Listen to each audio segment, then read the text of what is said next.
NA Dota. Oh boy, I love this scene. Can't get enough of Arteezy and the boys. But we're not here to talk about these upper division, nose in the air players. We're here to scrape the bottom of the barrel. The hungriest, clowniest, least organized teams in the entire DPC, South America notwithstanding. Now you might say, Beats, why do a wrap-up of the lower division when half these teams won't even stick around for the next season anyways? Well, that's where you're wrong, bucko. Sure, some of these teams will shuffle around, but the players aren't going anywhere. Half these guys haven't even graduated and they're still making time for this 11-year-old game. On top of that, these guys give you the wackiest, most off-the-wall Dota you'll ever see. I'm not lying when I say that NA's lower division is the most exciting Dota I've watched all year. Screw Europe. If I wanted to watch a 12-foot Eastern European beast throw around a bunch of washed-up boomers, I get into Russian Federation boxing. 90k viewers for OG versus Secret my ass, 92k bots. NA Dota's the best region, NA Dota for life. If you need more reason to believe me, just look at this shit. These are the standings for the season. Look at the symmetry. Look at the perfection. Have you ever seen league results more beautiful? Now, I don't want to spend this whole video talking about every game in the season. And with a new season on the way, I think it would be more useful to talk about each team individually and figure out what makes them tick. Let's start with the teams that we'll be saying goodbye to this season. The ones that were dominant enough to crush the dreams of so many young lads. The ones that, quote, are sure to get crushed in the upper division, end quote. Starting with... Now this was a team that surprised absolutely no one when they went on to win every single series they had over the course of the season. You got players like Boris, I Annihilate, Monkeys Forever, an international 2015 participant, and one of the only two players to be betrayed by his own brother in professional Dota, Z-Freak. To those who don't follow NA Dota as much, these names might fly right over your head. But to insane people like me and the people watching this video, it's wild to think that these boys would not be in a semi-competitive Division 1 team. And they certainly proved that this season. They played like a team that had nothing to prove to the Jagoffs they would be leaving behind and everything to prove to the teams they will soon be meeting in the upper division. They dressed for the job they wanted, not for the job they had. Come on, you're telling me a team with TI 2015 participant Z-Freak and former Stan King teammate Monkeys Forever is worse than 5-man Midas or A-Team? Go ahead, name a single player on either one of those teams. Just do it. Do it, I'll wait. That's what I thought. Now, I don't think anybody had any doubts that the cut could make the cut and secure a Division 1 spot. However, I do think some people were surprised by how simple they made it look. All of the cores on this team are pub stars, Lil Fetus probably being the most well-known. He also gets some extra points for being an Ember Spirit God, my favorite hero in the game. I think given that knowledge, one might be quick to assume that this team would be good, but have inconsistent results. However, this was a team that was consistently winning their lanes and pressuring their opponents with that advantage. They played with some cheese along the way, but that didn't prevent them from playing good Dota. Even in games where their lead was a bit more precarious, they were able to keep cool heads and prevail. They were also a team that seemed to get way better and more comfortable as the season progressed. And what's more incredible is that this team got together at the last second of the last day to participate in the last qualifier for the season. I'll let Lil Nick tell you himself. What kind of expectations did you guys have coming in? Did you expect to get top 2? Were you surprised by anything? I mean, our team wasn't finalized until the night before Open Qualifier 4, which was the last Open Qualifier. And so we played against Felt actually to get in, and we won 2-1. So we were just honestly happy to be in the league. And then we started off, and we beat Electronic Boys, and then we beat Arkosh, which was kind of like crazy for us because we thought they were a lot better of a team. But we beat Arkosh. Now you know they suck, right? Yeah, I mean, they suck now. Yeah. We beat Arkosh then, and I don't know, everything just started clicking. We lost to Simly 2 base, but we recovered, and I don't know. Now we're just going upper division, I guess. Now, I have to call some people out here. Suns fan in particular. You said that you expect this team to get shellacked in the upper division. That a team of pub stars stands no chance against teams of organized and experienced players. Sir, if this were true, then how the hell did 4 Squeakers, a team that's all cheese and all pub stars all the time, not only get a respectable 4th in the upper division, but take a game off of old boys in the process? This is NA Dota, baby. There are no rules. The gloves are off. And I'm going to make a bold claim right here, right now. The cut will avoid relegation next season, or I will literally eat my hat. Hello everyone.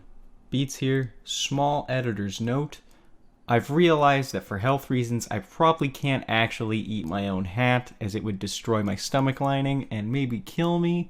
So instead I offer you this. If the Cuck get relegated next season, which I don't think they will, I'm pretty sure they won't, I will do an entire review of the 2001 Nickelodeon film, Jimmy Neutron, Boy Genius. I've never seen it. It's probably bad. I didn't really know what else to do. My friend put me up to this, and it doesn't seem like something I'd have a lot of fun doing. Maybe it'd be funny. I don't know. It's not gonna happen. It's not gonna happen at all. What am I worried about?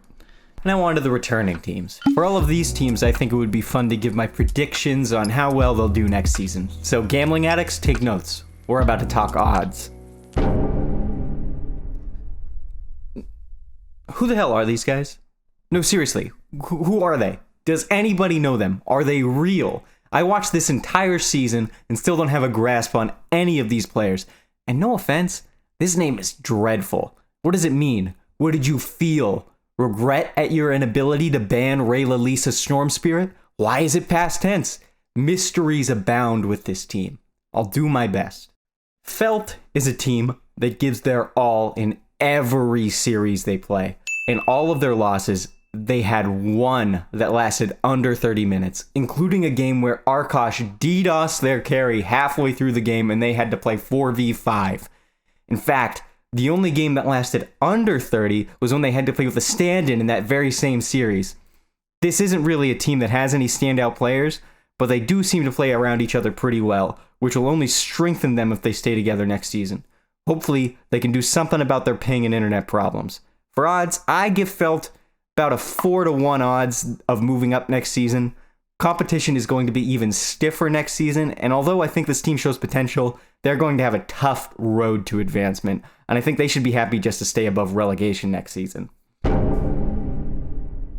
Okay, E-Boys. E-Boys, the team with the best name in the DPC, Electronic Boys. This team is interesting. We don't have a lot to go off here since they performed relatively poorly throughout the season. They seem like a team that's still locked in a pub mentality. Their game plan seems to be based around giving Speed the space he needs to pop off, although it didn't really result in much. This strategy did, however, keep them from losing their tiebreaker matches to be relegated. They looked really good in these matches, and I don't think anybody would have said going into them that they were significantly better than Byzantine Raiders. And that was with Eternal Envy, the great heel of NA Dota, standing in for their carry at the last second. For next season odds, well, let's just say if E-Boys were a stock, they'd be rated an F for extreme volatility. This team's going to be fighting for their life. I honestly have very little idea of how well this team will perform next season. It's going to be a real meat grinder. I think the rest of the field has a lot of potential for improvement.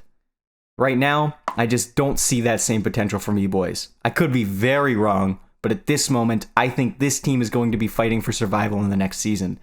If I had to give odds, I'd give them realistically a 1 in 25 shot at survival next season.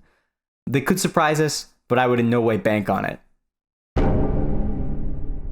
A wave of darkness befell the last DPC season. A great evil has awoken to, quote, restore NA Dota to its former glory, end quote. I'm honestly nervous to even talk about this team as I don't want to feel the wrath of the thousands of body pillows billowing down upon me from their 5 fans. They were only able to achieve the middling performance they did through a series of illicit actions. They completely blew up the ISP that Old White's team was using to play on, forcing them to drop out of the entire season, and then to ensure they still had a chance to play in the tiebreakers, they DDoSed Comert's internet in their series against Felt. And I'm not even sure this guy's been heard from since. Is he dead? Nobody freaking knows. I will say this. I have at least one good player, and it's the one no one even talks about. Crow showed himself to be a standout 4th position this entire season. This guy's Rubik has won them more than a couple matches. But what's this? Surprise, surprise. The only hero this guy can play is the one that steals spells from other heroes? Crow is nothing more than a dirty, rotten thief.